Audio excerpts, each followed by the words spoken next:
Assalamualaikum warahmatullahi wabarakatuh. Perkenalkan, nama saya Rizan Pratama. Pada kesempatan kali ini saya akan menjelaskan penelitian saya mengenai variasi geometri pahat dan pendalaman penetrasi terhadap struktur makro pada hasil microprecision steel spot welding. Oke, ini adalah foto saya dan juga pembimbing saya. Lalu selanjutnya ini adalah outline yang dipakai pada penelitian pada presentasi pada hari ini. Itu ada pertama dan pendahuluan, ada dasar teori, metode penelitian, hasil pembahasan serta kesimpulan. Lalu ini adalah beberapa penelitian terkait FSSW yang sudah dilakukan di bawah bimbingan Pak Aryo. Nah, poin-poin penting yang bisa dibahas pada kesempatan ini adalah untuk yang pertama, pada tahun 2017 itu membuat rumusan terkait pembangkitan panas dengan berbagai geometri pahat. Lalu yang kedua, pada tahun 2019 sudah dilakukan oleh Ahmad Rianto, itu poin penting yang bisa diambil adalah lebar diameter pahat dan kedalaman penetrasi berbanding lurus terhadap beban puncak. Serta pada tahun 2019 yang sudah dilakukan oleh Pak Sulosono itu yang bisa diambil adalah penambahan dual time tidak terlalu berpengaruh terhadap peningkatan temperatur di zona pengadukan. Lalu mungkin memukul ke bawah dan juga zona extrude dapat dikaitkan dengan kurangnya penetrasi. Lalu lebar zona aduk atau stick zone width itu cenderung meningkat seiring dengan bertambahnya waktu proses. Lalu tensile shear load itu meningkat dengan bertambahnya waktu diam. Lalu penelitian dilakukan oleh Dewa Gede Andika itu yang bisa diambil adalah geometri pahat tidak mempengaruhi solder profile yang terbentuk. Lalu geometri pahat juga tidak mempengaruhi pola TMZ yang terbentuk. Lalu geometri pahat itu mempengaruhi depth profile yang terbentuk. Serta cross tension shear load itu menghasilkan karakter masing-masing terhadap setiap geometri pahat dan kedalaman penetrasi. Lalu penelitian yang dilakukan oleh Radenanda itu dia membuat set penahan sebagai tempat terjadinya pengelasan MFSSW, yang mana set penahan ini memungkinkan kita untuk mengetahui beberapa masukan panas yang terjadi pada titik-titik pada material uji. Oke, dilanjutkan oleh penelitian pada tahun ini. Oke, untuk tujuan penelitian sendiri adalah mengetahui pengaruh serta hubungan dari 7 jenis pahat serta 3 kedalaman penetrasi terhadap kedalaman lasan dan parameter makro, di mana parameter makro ini meliputi lebar hook, tinggi hook, dan tebal efektif lembar atas lasan atau efektif top sheet thickness dari hasil lasan menggunakan plat tipis AA1100. Oke, ini adalah batasan masalah yang saya ambil. Lalu dilanjutkan oleh friction stir spot welding. Friction stir spot welding ini merupakan alternatif jenis sambungan dari rivet joint dan juga resistance spot welding. Nah, juga FSSW ini merupakan inovasi dari friction stir welding, yang mana perbedaan dari stir welding adalah untuk FSSW sendiri tidak adanya gaya transversal, namun tetap berjalan pada fase solid state dan juga merupakan pengelasan tanpa filler atau bahan tambahan. Nah, terdapat keuntungan dan kerugian yang didapatkan dari terhilangnya gaya transversal. Nah, dari gaya transversal yang turun atau hilang itu menyebabkan heat input naik, yang mana nanti hasilnya akan lebih baik daripada FSW. Nah, untuk kekurangannya adalah energi yang dikonsum akan lebih banyak serta waktu pengelasan juga akan lebih lama. Oke, untuk MFSSW atau Micro Friction Stir Spot Welding itu merupakan inovasi dari FSSW, yang mana MFSSW sendiri adalah FSSW dengan ketebalan bahan di bawah 1 mm atau 1000 mikron. Yang mana dari ilustrasi proses MFSSW sendiri itu ada 3, sama seperti FSSW, yang mana yang pertama ada pelanging atau di mana itu adalah tahap penetrasi. Yang kedua adalah dwelling atau di mana pahat akan berotasi pada kedalaman yang diinginkan pada waktu yang juga sudah ditentukan. Lalu yang ketiga adalah drawing out, itu di mana pahat ditarik meninggalkan profilasan. Next.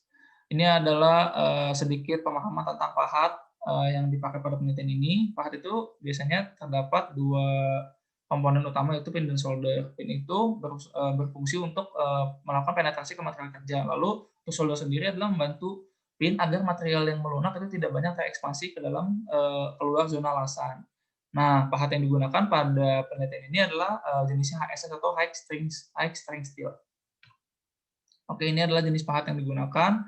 Terdapat beberapa jenis kesamaan dari pahat yang serupa. Untuk tools 1 itu pahat pinless, untuk tools 2, 3, dan 4 itu serupa, yang mana beda dari ketinggian pin saja. Untuk tools 2 itu pin tingginya 200, untuk tools 3 tinggi pinnya 400, serta untuk dari tools 4 itu tinggi pinnya 600. Nah, untuk tools 5 dan 6 juga ada kemiripan, yang mana untuk tools 5 itu jenisnya small taper, serta untuk tools 6 itu medium taper, dan untuk tools 7 itu adalah two stack solder atau yang mempunyai pinnya ada 2 buah.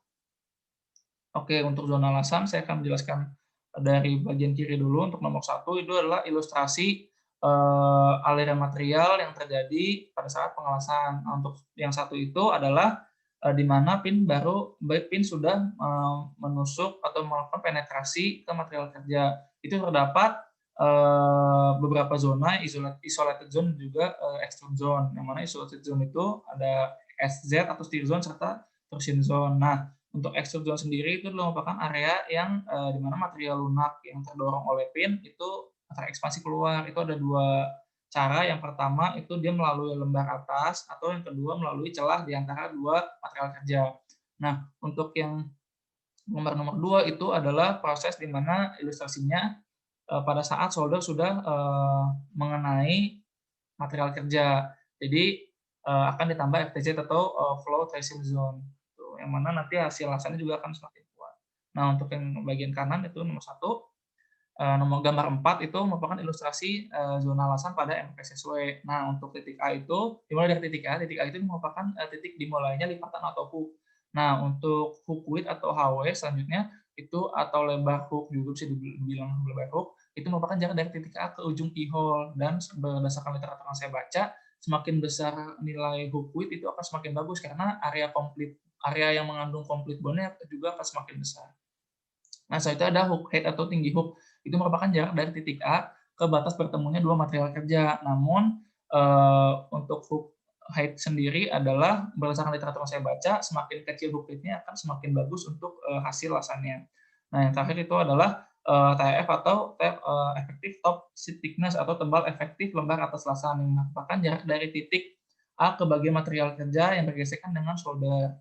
Nah, lalu bagian yang kanan ini, lalu ada zona-zona lasan yang terbentuk. Yang pertama itu ada isolated zone atau zona yang dia material lunaknya terisolasi karena dorongan pahat. Yang pertama itu ada torsion zone atau bagian material yang bergesekan dengan muka dari pin.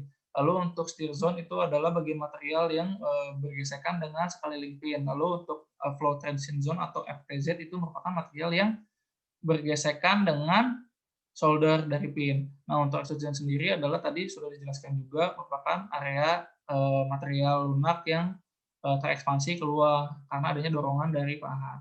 Nah, oke, selanjutnya itu adalah yang di bawah kanan itu adalah tipe sambungan pada FSSW. Nah, yang pertama itu adalah complete bond. Complete bond adalah merupakan jenis sambungan yang menyatu dengan sempurna. Nah, berdasarkan referensi yang saya baca juga, semakin banyak area complete bond itu kekuatan lasannya akan semakin baik. Nah, yang kedua adalah partial bond, itu merupakan area sambungan lasan yang belum sempurna. Hal ini karena bisa disebabkan karena masukan panas yang berlebihan itu yang kurang atau berlebih, serta steering juga kurang merata. Lalu yang ketiga adalah unbounded, itu merupakan area yang belum menyatu sebagai sebuah sambungan. Oke, next ini adalah material yang saya gunakan.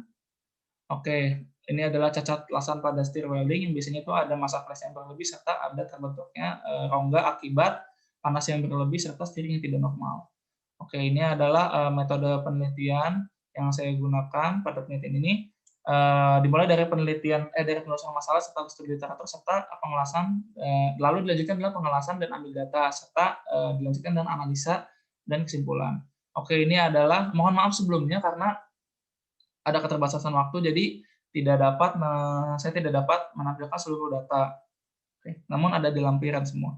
Nah, untuk yang pertama itu adalah profil kontur dan nilai kedalaman lasan pada tools 3. Nah, pada sini profil lasan yang terbentuk dari top surface itu lumayan berbeda.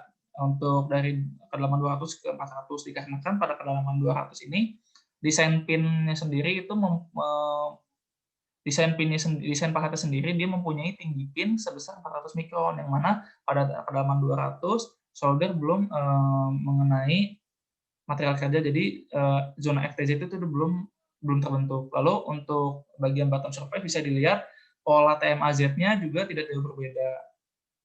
Oke, nah untuk bawah ini adalah nilai aktual dari kedalaman yang didapat. Nah, untuk yang ini adalah untuk tools 5, yang mana bagian atas itu bisa dilihat kedalamannya semakin dalam penetrasi, itu profil yang terbentuk juga akan berbeda. Nah, untuk yang bottom surface juga sama seperti tool sebelumnya, yang mana polanya tidak jauh berbeda. hanya ukurannya saja mungkin yang akan berbeda. Nah, lalu di bawah ini adalah kedalaman aktual yang didapat dari target 200, 400, 600. Nah, selanjutnya akan dilanjutkan dana perhitungan error dari data kedalaman massa. Nah, di sini saya menggunakan referensi dari penelitian sebelumnya yang mana kenapa digunakan karena data yang diambil pada penelitian sebelumnya itu jauh lebih banyak.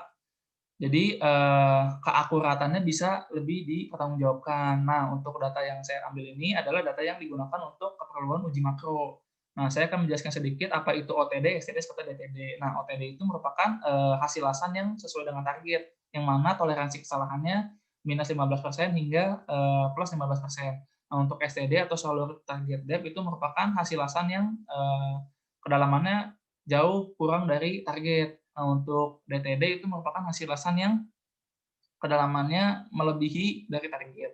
Nah, kalau bisa dilihat ditarik kesimpulannya, untuk penelitian sebelumnya itu terdapat 8 hasil lasan yang sesuai target, 7 yang terlalu dalam, serta 6 yang kurang dalam.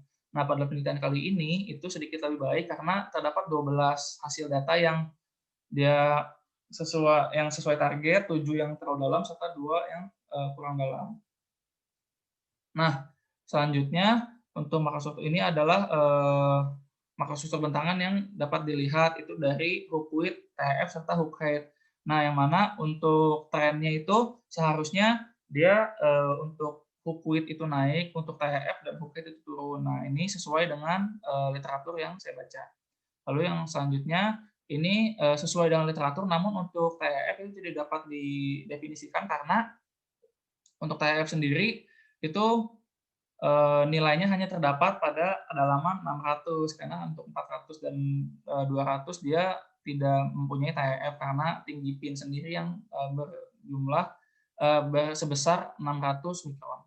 Nah, selanjutnya ini adalah saya juga akan menjelaskan memilih pahat mana yang paling baik dalam penelitian ini. Yang pertama itu tahapannya ada kita melihat dari maksimum load yang paling tinggi, lalu kita melihat juga dari hook formation-nya, yang mana hook formation ini merupakan lebar hook, tinggi hook, serta effective top seat thickness. Nah, lalu kita juga melihat dari kedalaman lasan aktual yang dapat dihasilkan, serta yang ketiga, selanjutnya yang terakhir adalah dari tool penetration-nya itu bagaimana suatu pahat bisa pada kedalaman tertentu bisa pahatnya itu solder dan pin-nya mengenai material kerja. Nah, ini untuk yang data pertama, itu saya mengambil data dari punya Rian, dikarenakan pada penelitian ini tidak meliputi uji tarik. Nah, pada kesempatan kali ini, pada hasil visualnya, saya kenapa memilih untuk kedalaman 600, dikarenakan pada kedalaman 600 ini hasil visualisasinya untuk parameter yang hook formation akan lebih banyak dan lebih baik. Nah, maka dari itu untuk diurutkan tools 4 dan tools 5 itu lebih unggul daripada tools 3 di gambar yang nomor 1. Nah, namun karena variasi data atau standar deviasinya pada tools 4 itu lebih besar daripada tools 5, yang mana standar deviasi pada tools 4 itu sebesar 25 Newton, serta untuk tools 5 itu hanya 12 Newton. Jadi saya menganggap tools 5 itu lebih unggul karena hasilnya pun hasilnya lebih merata gitu, lebih tidak terlalu banyak perbedaan datanya.